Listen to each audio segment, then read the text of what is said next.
오늘 우리는 예수님의 제자로서 우리의 삶을 어떻게 살아야 되겠는가, 어떤 시각으로 바라보며 살아야 하고 어떤 마음가짐으로 살아야 하겠는가 하는 것입니다. 오늘 본문이 우리에게 그것을 말씀하고 있는데, 오늘 그것을 붙들고 오늘 이 시대를 살아가는 우리의 삶의 자리가 분명하게 예수님이 기뻐하시고 예수님이 사용하시는 삶의 방식과 삶의 가치와 삶의 태도들을 가지고 도전하며 나아가는 은혜가 우리 모두 안에 있기를 간절히 기원합니다. 오늘은 마가복음 5장 말씀입니다. 우리 마가복음 세 번째 시간으로 권능과 긍휼이라는 제목으로 같이 말씀 나눕니다. 한번 따라할까요? 권능과 긍휼. 2004년도에 만들어진 영화인데요, 제목이 참 재미있었어. 한번 이 내용을 잠깐 살펴봤습니다. 첫 키스만 50번째라는 영화입니다. 그래서 다시 만들어지고, 이렇게 영화가 워낙 내용이 좋아서 다시 만들어지고 한 영화인데요, 이 내용이 뭐냐 하면 하와이에서 일어난 일들을 배경으로 하고 있는데, 루시라고 하는 여자와 헨리라고 하는 여자가 서로 사랑을 하게 된다는 그런 내용입니다. 수족관 사역사로 있는 헨리라고 하는 청년이 일을 마치고 식당에 밥을 먹으러 갔는데, 그곳에서 식당에서 혼자 앉아서 와플로 이렇게 집을 만들고 있는 사라라고 하는 한 여인을 만나게 됩니다. 첫눈에 반해버렸어요. 그래서 눈치를 보다가 다가가서 이야기를 하고 데이트 신청을 하게 됩니다. 그리고 다음날 다시 이 헨리가 식당을 가게 되었는데, 여전히 사라라고 하는 이 처녀가, 아가씨가 거기 식당에 앉아서 또 이렇게 뭔가를 만들고 있는 것을 보게 됩니다. 너무 반가워서 내가 왔다고 인사를 하지만 이 여인은 헨리를 알아보지 못합니다. 알고 보니까 이 사라에게는 단기 기억 상실증이라고 하는 질병을 앓고 있는 거예요. 그래서 어제 일어났던 일에 대해서 하나도 기억하지 못해. 그러니까 어제 분명히 만나서 서로 사귀기로 했는데 오늘 다시 갔더니 알아보지 못해. 처음 보는 사람이래요. 그래가지고 헨리가 적잖이 당황했지만 다시 이제 정신을 차리고 다시 그녀에게 사랑을 고백하고 데이트를 하자고 신청을 합니다. 이런 과정을 매일 반복을 하는 거예요. 매일 반복을 하는 거예요. 오늘 또 만나지만 또 여전히 나를 기억하지 못해. 다시 사랑을 고백하고, 그 다음날 또 만나지만 또 기억을 못해. 다시 사랑을 고백하는 것입니다. 그러다가 헨리는 뭔가 특이한 방법이 있으면 좋겠다 해서 비디오 카메라로 이 여자와 만났던 그 시간을 찍습니다. 그리고는 그 다음날 만나서 당신과 내가 이런 사이라고 보여주는 거죠. 그러면서 둘이 계속해서 사랑을 이어갔다는 그런 사랑 이야기, 로맨틱 코미디입니다. 저는 이 영화를 보다가 갑자기 이런 생각이 들었어요. 우리 그리스도인들의 모습이 혹시 이와 같지 않을까 하는 생각이 들었어요. 오늘 예수님을 사랑한다고 고백을 했는데 내일 돌아가면 다 잊어버려요. 내 마음대로 살아요. 마치 예수님이 없는 것처럼 살다가 또 주일 되면 교회 가야지 해서 교회 와서 또 주님 앞에 와서 주님 사랑합니다. 그러다가 또 잊어버리고 살다가, 그럼에도 불구하고 주님은 여전히 우리를 향하여 손을 내미시고 사랑한다 말씀하시고 일하시는 주님이 아니실까, 그런 생각을 해보게 되었습니다. 오늘 우리는 계속해서 마가복음을 통해서 예수님이 어떤 분이시고 예수님이 우리에게 가져다 주신 복음이, 좋은 소식이 뭐냐 하는 것을 지금 계속해서 발견하고 있습니다. 예수님은 하나님의 아들로서의 권위를 가지고 계신 분이시다 말씀을 드렸습니다. 그리고 지난주에는 예수님은 우리의 스승이 되시고 우리는 제자가 된다 라고 말씀을 드렸습니다. 제자된 우리는 스승의 모든 삶의 가치, 단순히 행동 하나를 따라하는 것이 아니라 그분이 가지신 정신과 가치와 삶의 자세들을 받아서 그 가치를 가지고 살아가는 사람이 제자이다 라는 것을 말씀을 드렸습니다. 그런데도 불구하고 마태복음 5장에는 우리 주님은 권위를 가지고 계시고 권능을 가지고 계시고 우리의 스승임에도 불구하고 오늘 마가복음 5장에는 예수님이 어떤 모습으로 우리에게 다가오시는가 하는 것을 보여주고 있습니다. 최고의 권능을 가지고 계시지만 그 권능을 자신의 유익을 위해 쓰지 않고, 나에게 힘이 있지만 그 힘을 나를 높이는 데 사용하지 아니하고 나를 세우는 데 사용하지 아니하고 그 권능을 치유와 회복을 위해 사용하시더라는 겁니다.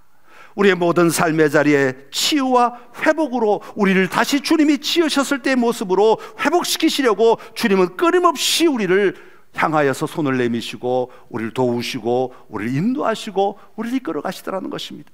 하나님이 우리를 창조하셨을 때 그 모습이 회복되도록 하시기 위해 하나님은 오늘도 우리에게 다가오셔서 우리가 연약하여 가지 못하고 보지 못하고 알지 못하는 그 삶을 깨닫게 하시고 발견하게 하셔서 우리를 다시 데리고 하나님이 창조하셨던 그 하나님의 형상을 회복하도록 오늘도 우리를 이끌어가고 계시는 분이 바로 주님이시다라고 하는 것입니다. 그렇다면 오늘 우리는 예수님의 제자로서 우리의 삶을 어떻게 살아야 되겠는가?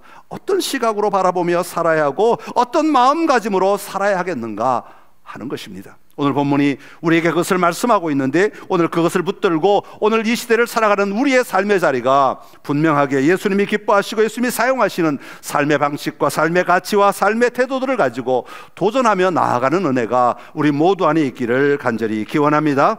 오늘 본문에는 우리가 앞부분만 읽었지만 5장 전체에는 세 가지 이야기가 나옵니다. 세 가지 사건이 나오는데 그 세 가지 사건을 가지고 좀 살펴보려고 합니다. 첫 번째, 우리가 읽었던 내용 가운데서 그라사의 귀신 들린 사람을 치유하시는 예수님의 모습을 발견할 수 있습니다. 그라사 지방이라고 하는 곳에 귀신 들린 사람이 있었다라고 시작하지요. 귀신 들렸다라는 얘기는 무엇입니까? 귀신이 그 사람을 사로잡았다는 것입니다. 귀신이 그 사람을 사로잡았다는 것은 귀신이 지금 그 사람을 움직이고 있다는 것이죠. 이 사람의 모든 통제권은 귀신이 가지고 있다는 의미입니다. 자기 마음대로 뭔가를 해보려 하지만 절대로 할 수 없는 처지, 상황에 놓여 있다는 겁니다. 그래서 이 사람은 집에서 살지도 못하고 마을에서 살지도 못하고 무덤 사이에 들어가서 살고 있었다라고 말합니다. 귀신이 그렇게 이끌어가고 있는 거죠. 무덤 사이에 산다는 말은 완전히 고립되었다라는 말입니다. 다른 사람과 함께 살아갈 수 없는 환경이 되어버렸다, 처지가 되어버렸다라는 말입니다. 어느 정도인가 하면 그를 쇠사슬로도 묶을 수 없는 지경이 되어버렸다는 것이죠. 위험한 존재로 취급이 되었던 것이죠. 동네 사람이 그를 제어할 수가 없습니다. 그를 감당할 수가 없는 형편입니다. 다른 사람과 어울릴 수 없는 상태라고 하는 겁니다. 거기다가 소리를 지르며 돌로 자기의 몸을 해치고 있었다, 그렇게 말합니다. 완전히 자아를 상실해 버린 것이죠. 왜냐하면 더러운 귀신이 지금 그를 완전히 주장하고 있기 때문에 자기의 힘으로 자기의 자아로 도저히 감당할 수 없는 상태를 보여주고 있기 때문입니다. 그런 그에게 오늘 주님은 다가가셨다라고 말씀하고 있습니다. 예수님은 다른 사람들처럼 그를 피하거나 그를 상대하지 않는 것이 아니라 그가 있는 곳으로 무덤 사이로 직접 들어가신 분이십니다. 직접 대면하셨습니다. 그에게 말을 거시고 그와 함께 앉으셔서, 아니면 그와 함께 서셔서, 아니면 그와 함께 서로 대면하면서 여러 가지 일들을 처리하고 계신 것을 볼 수 있습니다. 예수님이 처리하신 일이 무엇입니까? 그를 묶고 있는 귀신을 쫓아내 주시는 겁니다. 귀신을 쫓아내심으로 말미암아 그가 다시 자유롭게 살아갈 수 있도록 만들어 가셨다라는 겁니다. 예수님이 더러운 귀신을 쫓아내실 때 15절에 보면 그가 옷을 입고 정신이 온전하여 앉아 있었다라고 말합니다. 앞에 나온 설명과 완전히 반대의 설명이 열려지고 있는 것이죠. 다시 말하면 예수님은 그를 치유하심으로 그가 정상적인 삶으로 살아가도록 회복시켜 주셨다고 하는 것이죠. 그런데 예수님은 단순히 회복에만 머물러 계시는 분이 아니시라는 것을 우리는 잘 알고 있죠. 예수님은 회복으로 돌이키신 다음에 그가 가야 할 삶의 자리, 사명까지도 다시 주시는 분이 바로 예수님이십니다. 19절과 20절의 말씀이 그것을 우리에게 말해주고 있는데 19절과 20절 같이 읽어보겠습니다. 허락하지 아니하시고 그에게 이르시되 집으로 돌아가 주께서 내게 어떻게 큰 일을 행하사 너를 불쌍히 여기신 것을 내 가족에게 알리라 하시니 그가 가서 예수께서 자기에게 어떻게 큰 일 행하셨는지를 데가볼리에 전파하니 모든 사람이 놀랍게 여기더라. 아멘. 저기 앞부분에 보면 허락하지 아니하시고 그랬는데 뭘 허락하지 않으셨냐 하면 앞에 우리가 아까 읽어서 좀 기억이 나실지 모르겠지만 나 주님 따라가겠습니다 그랬더니 허락하지 아니하시고 집으로 돌아가라. 네 원래의 삶의 자리로 돌아가라고 말씀하시는 것이죠. 사람과 떨어져서 외면당하며 살았던 사람, 자기 혼자 자기 힘으로 자기 이성으로 도저히 자기 삶을 살아갈 수 없었던 그 사람을 예수님은 치유하시고, 그리고 그를 치유하신 것에서 끝나지 아니하고 삶의 자리로 돌아가게 하실 뿐 아니라 그곳에서 예수님이 행하신 이 큰 일을 선포하며 살아갈 수 있는 사명을 부여해 주시고 그 삶을 살아가도록 만들어 주셨다 하는 겁니다. 자, 그렇다면 여기서 제가 말씀드리고 싶은 것은 이 팩트를 말씀드리려는 것이 아니라 예수님이 보여주신 이 권능은 어디에서 나온 것인가 하는 겁니다. 예수님은 어디에서 무엇이 나오셨길래, 무엇이 그를 움직이셨길래 이런 묶여있는 사람들을 자유롭게 하셨는가 하는 것입니다. 19절에 보면 이렇게 말씀하고 있습니다. 주께서 내게 어떻게 큰 일을 행하사 너를 불쌍히 여기신 것이라고 말하고 있습니다. 여기 보면 예수님이 큰 일을 행하셨다는 것은 이 귀신 들린 자의 귀신을 쫓아내 주셨다는 겁니다. 그러니까 예수님이 이 큰 일을 행하신 것과 예수님이 이 사람을 불쌍히 여기신 것은 서로 연결되어 있는 말입니다. 다시 말하면 예수님이 이 사람을 향하여 불쌍히 여기심으로 말미암아 예수님은 이 사람이 묶여있는 것으로부터 자유하기를 원하시고 그 자유하기를 원하시는 마음을 쏟아내심으로 말미암아 그를 자유케 하셨다라고 말씀하고 있는 겁니다. 예수님이 가지신 그런데 마음은 불쌍히 여기는 마음입니다. 민망히 여기는 마음이라고 표현하지요. 이 불쌍히 여기는 마음은 아랫배 끝자락에서부터 끓어오르는 우리의 온몸을 감싸 안는 우리의 온 생각으로 가득 채우는 불쌍함, 민망함, 긍휼히 여기시는 마음이라고 표현할 수 있습니다. 그저 생각이 갑자기 나서 조금 아이고 좀 봐줘야겠네 이런 정도가 아니라 예수님의 온 삶으로 긍휼히 여기시고 안타까워하시며 불쌍히 여기시는 그 마음이 예수님에게 쏟아져 나왔기 때문에 이 한 사람을 향하여 예수님은 그 마음을 쏟아내셨기 때문에 큰 일을 행하셨고 그 큰 일이 이 귀신을 쫓아낼 수 있게 하셨다라고 말씀하고 있는 것입니다. 사랑하는 성도 여러분, 오늘 이 시대를 살아가면서 우리는 어떤 것에 묶여 살아가고 있습니까? 여러분, 더러운 것, 옳지 않은 것, 잘못된 것, 우리를 어렵게 인도하는 것, 우리를 묶고 있는 것들이 얼마나 많이 있는지 모릅니다. 흔히 중독이라는 말을 쓰죠.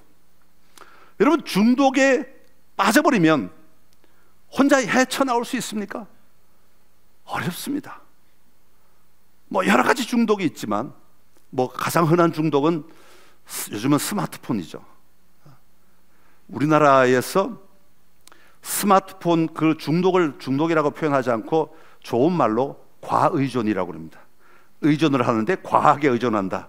아주 부드러운 말로 이것도 말을 좀 바꿔야 돼. 중독이라고 강하게 얘기해야 사람들이 경각심을 가지는데 과의존? 그럼 내가 조금만 덜 의존하면 되겠네. 요 정도로 가면 치유가 안 돼요. 과의존하는 퍼센트가 청소년의 경우는 40%라고 합니다. 어마어마하죠. 거의 2명 가운데 1명은 스마트폰 과의존 상태입니다. 성인들은 23.6%라고 합니다. 4명 가운데 1명은 과의존 상태, 다시 말하면 중독의 상태라는 거죠. 스마트폰을 안 가지고 다니면 불안하죠. 저도 그래요. 집에서 나왔는데 갑자기 급하게 나오다가 차를 타려고 봤는데 뭔가 허전한 것이 느껴져요. 자동으로 느껴져요. 그럼 막 손을 만져봐요. 그러면 제일 먼저 느껴지니까 스마트폰 안 가져왔는데 그럼 다시 올라가요. 반드시. 왜냐하면 그게 다 정보가 들어있으니까 스케줄부터 오늘 약속과 모든 전화번호와 모든 내용이 다 거기에 들어있으니 안 가져올래 안 가져올 수 없어요. 그래서 다시 가져와요.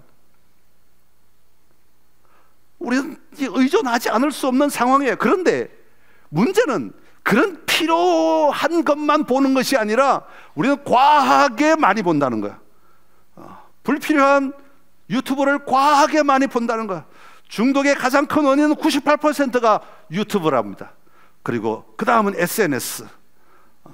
다 우리가 과하게 봄으로 말미암아 일어나는 거죠.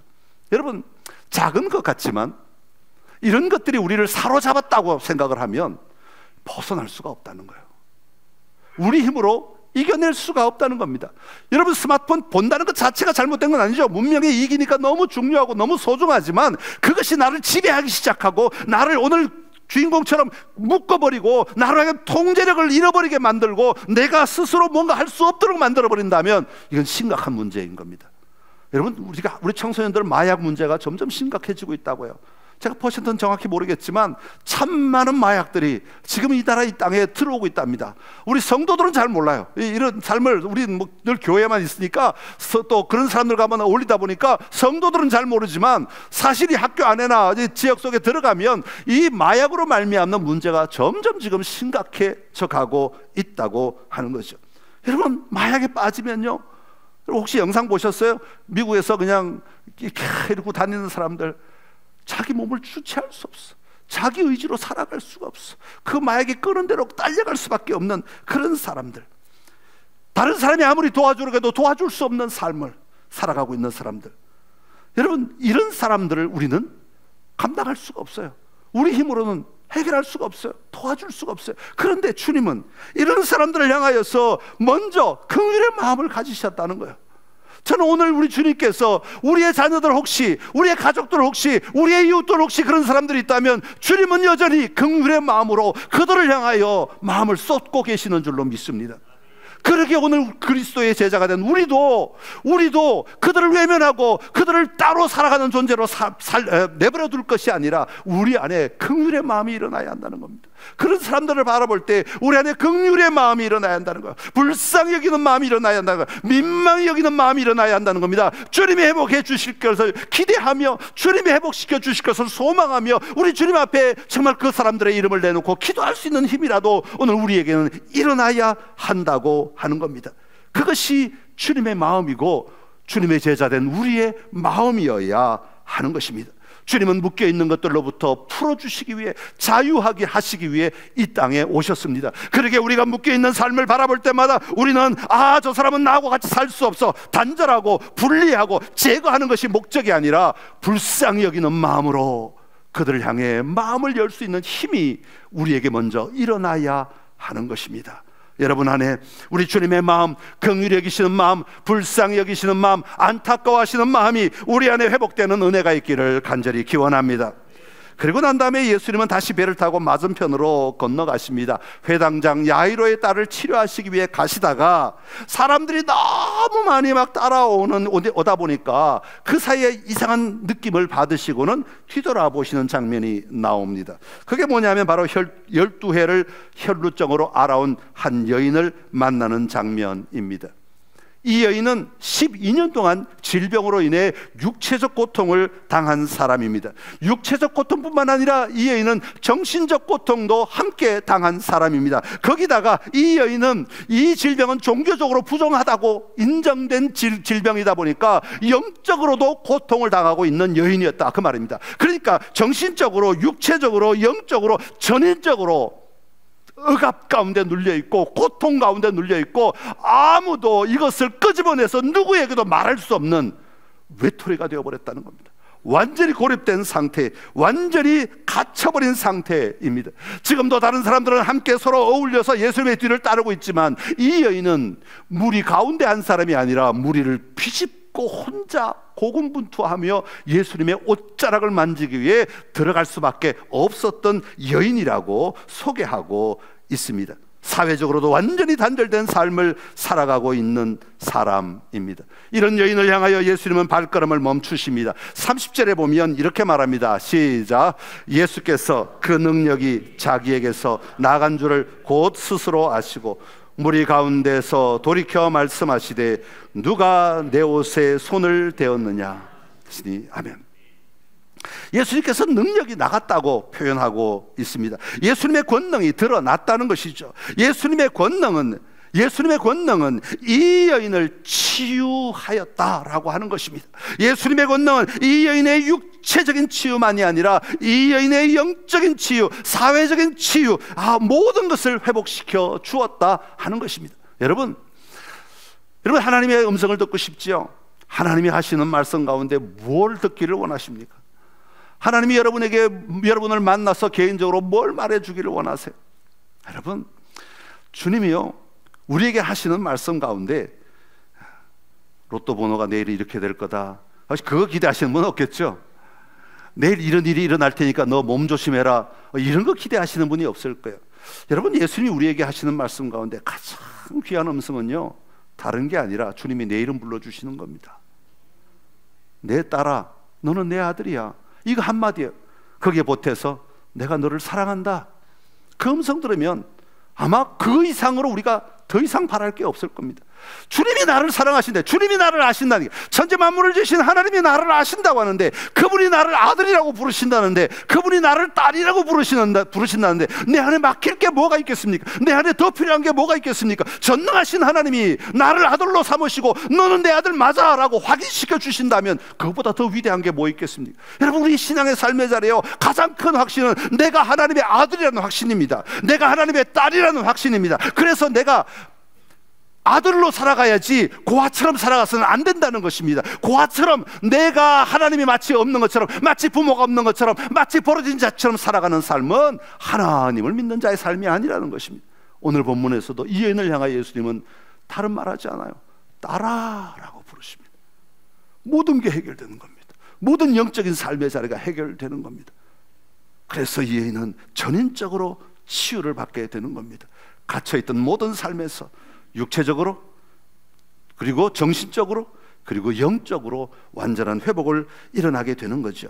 사랑하는 성도 여러분, 오늘 우리 삶에는요, 오랜 질병, 보이지 않는 고통, 외로움, 사회적 낙인으로 말미암는 두려움으로, 학교 폭력으로, 직장 내 괴롭힘의 피해로 고통당하는 자들이 점점 많아지고 있습니다. 여러분, 왜 이 사회에 이런 일들이 자꾸 일어나야 할까요? 왜 이 사회에 이런 고립들이 자꾸 일어나야 할까요? 왜 이 사회에 자꾸 이렇게 서로 정죄하며 단죄하며 분리시켜서 그룹을 만들고 함께 어울리지 못하는 사람들로 판단 지어 버리게 될까요? 여러분, 고등학교 때 왕따를 당해서 고통당하는 한 아이를 본 적이 있어요. 고등학교를 다니지 못합니다. 다른 아이를 만나는 것이 두렵습니다.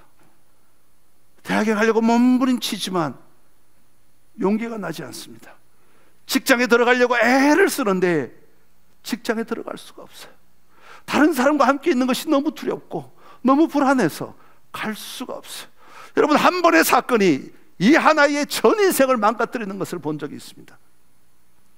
한 번의 사건이 이 한 인생이 더 이상 일어설 수 없고 회복될 수 없도록 만들어버리는 것을 보았습니다. 여러분, 오늘 우리 삶에 이런 일들이 일어나지 말아야 합니다. 이런 상황들이 일어나지 말아야 합니다. 내가 피해자가 되지 말아야 된다는 말이 아니라 내가 가해자가 되지 말아야 한다는 말입니다. 우리 그리스도인들이 어떤 상황에서도, 어떤 환경 속에서도 우리는 가해자가 되지 말아야 합니다. 가해자는 아무런 문제 없이 살아갈 수 있어요. 가해자는 아무런 자책감도 없어요. 가해자는 아무런 죄책감도 가지지 않아요. 그러나 한 생명은 죽어간다는 거죠. 한 영혼은 죽어간다는 거죠. 오늘 우리 안에 이런 골방에 갇혀 아파하는 자들, 이 여인처럼 자기 자신을 드러낼 수 없고 이겨낼 수 없고 감당할 수 없는 두려움과 염려와 근심으로 말미암아 묶여 살아가고 있는 자들을 우리 주님은 찾아오신다는 겁니다. 마찬가지로 우리도 그런 자들을 향하여서 우리의 마음을 열고 손을 내밀 수 있는 힘이 있어야 하는 것입니다. 여러분, 한 사람의 회복은요, 공동체가 회복하지 않으면 참 어려운 것을 발견하게 됩니다.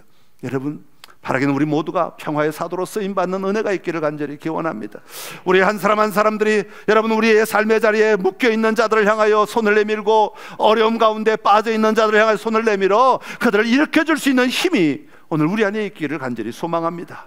내 것만 지키면 되고 내 것만 보호하면 되고 내 것만 안전하면 되는 것이 아니라 우리의 손이 좀 밖으로 나갈 수 있는 힘이 예수님의 제자된 자로서 마땅히 가져야 될 힘이 되는 줄로 믿습니다.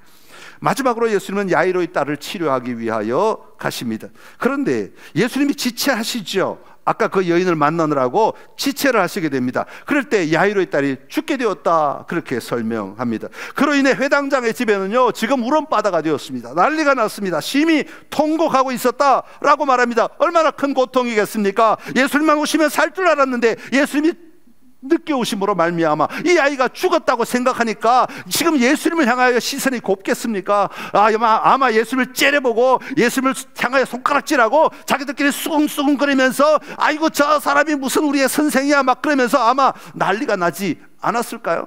여러분 같으면 어떠셨을 것 같아요? 아마 난리가 났을 겁니다. 그러니까 막 수근수근거리고 울고 통곡하는 소리가 그 집안에 가득하게 됩니다. 그때 야이로를 향해서 예수님 뭐라고 말씀하십니까? 믿기만 해라. 네 믿음을 회복해라. 네 믿음을 회복해라 라고 말씀하세요. 그런 다음에 예수님이 하신 말씀이 하나가 참 중요한 말씀이 있어요. 뭐라고 말씀하시는 겁니까? 그 아이를 보면서 죽은 것이 아니라 잔다 라고 말씀하세요. 사람들은 다 이구동성으로 말합니다. 이 아이는 죽었습니다. 이 사람은 죽었습니다. 호흡하지 않는 거 보십시오. 움직이지 않는 거 보십시오. 반응하지 않는 거 보십시오. 죽었습니다. 그러나 주님은 뭐라고 말씀하세요? 잔다라고 말씀하세요. 여러분, 죽은 사람은 살릴 수 없습니다. 그러나 자는 사람은 깨울 수 있습니다. 깨우면 됩니다. 예수님의 시각은 달랐다는 것입니다. 사람들은 다 죽었다고 판단하지만 예수님은 잔다라고 말씀하시고 그 아이를 데려가서 그 아이의 손을 잡아 일으키시면서 달리다금 소녀야 내가 내게 말하노니 일어나라 라고 말씀하세요. 그리고 일으키십니다. 여러분, 예수님의 자녀된 우리의 시각은 분명히 달라야 합니다. 세상은 죽었다고 말하고 포기합니다. 세상은 죽었다고 말하고 외면합니다. 세상은 죽었다고 말하고 관여하지 않습니다. 세상은 죽었다고 말하고 전혀 신경 쓰지 않습니다. 그러나 주님은 죽은 것이 아니라 잔다라고 말씀하십니다. 여러분, 여러분의 자녀들 힘드신 가정이 있습니까? 마치 죽은 아이처럼 느껴지는 그런 가정이 있죠? 죽지 않았습니다. 자고 있는 겁니다. 기다리면 됩니다. 깨어나면 됩니다. 주님이 만져주시면 됩니다. 주님이 다스리시면 됩니다. 여러분의 남편, 여러분의 아내, 여러분의 가족들 죽은 것처럼 여기며 살아가는 사람들이 혹시 있습니까? 그냥 우정으로 살자고, 의리로 살자고 그러시는 분 계십니까? 죽지 않았습니다. 우리 주님의 관점에서는 죽지 않았습니다. 여러분의 관점에서는 죽은 것처럼 취급하며 그냥 나 혼자 그냥 알아서 살면 되지, 그렇게 살아가시면 될지 모르지만 우리 주님은 죽었다고 말하지 않습니다. 우리 주님은 잔다라고 말씀하시는, 잠깐만 지나면, 우리가 이 시간을 잘 이겨내면, 우리가 이 시간을 잘 승리하면, 우리가 이 시간을 말씀 가운데서 이겨내면 깨어날 수 있다고 말씀하시는 겁니다. 이게 우리의 시각이어야 하는 겁니다. 이게 주님의 마음이고 주님의 태도인 것입니다. 여러분, 죽은 것이 아니라 잔다라고 말씀하시는 주님의 음성을 들을 수 있는 은혜가 오늘 우리 안에 있기를 간절히 기원합니다. 여러분, 우리의 믿음을 다시 한번 회복하십시오. 여러분, 믿기만 하라. 주님이 아십니다. 주님은 일하실 수 있는 권위를 가지고 계십니다. 주님은 능력을 가지고 계십니다. 그분은 우리를 향하여서 그 긍휼하심을 쏟아내시는 분이십니다. 그리고 그 긍휼하심으로 우리를 온전케 하셔서 다시 하나님의 창조하셨던 그 하나님의 형상을 회복하는 자리로 인도하기를 원하시는 분이십니다. 믿습니다. 주님은 나를 그 길로 인도하실 줄로 믿습니다. 그러면 우리는 깨어나야 하는 겁니다. 반응해야 하는 겁니다. 내가 그렇게 살아가겠습니다. 내가 그렇게 보겠습니다. 내가 그렇게 도전하겠습니다. 그럴 때 우리는 회복의 삶을 누리게 될 것입니다. 우리 주님은 어려움 가운데 있는 사람들을 개인적으로 만나셨다는 사실을 혹시 아십니까? 무리를 함께 다루실 때도 참 있지만, 5,000명을 동시에 먹이실 때도 있지만, 이렇게 연약함 가운데 있는 사람들, 어려움 가운데 있는 사람들은 1대1로 상대하셨다는 거예요. 우리 주님은 우리 교회 전체를 한꺼번에 다스릴 수도 있지만 우리 각자의 삶의 자리에 개인적으로 찾아오시는 분이십니다. 그리고 나에게 맞춰서 일하시는 분이십니다.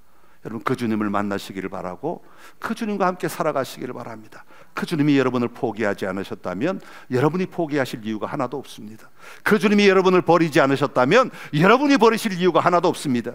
그 주님이 여러분의 자녀들이나 여러분의 가족들이나 여러분의 이웃들을 포기하지 않으셨다면 여러분이 포기하실 이유가 하나도 없습니다. 왜? 나보다 권능이 많으신 주님이 붙잡고 계시겠다는데 왜 내가 포기를 해요? 여러분, 주님 안에서 여러분 승리를 바라보고 회복을 바라보고 치유를 바라보며 담대하게 나아가는 우리 선창의 모든 가족들이 되시기를 간절히 기원합니다. 기도하겠습니다.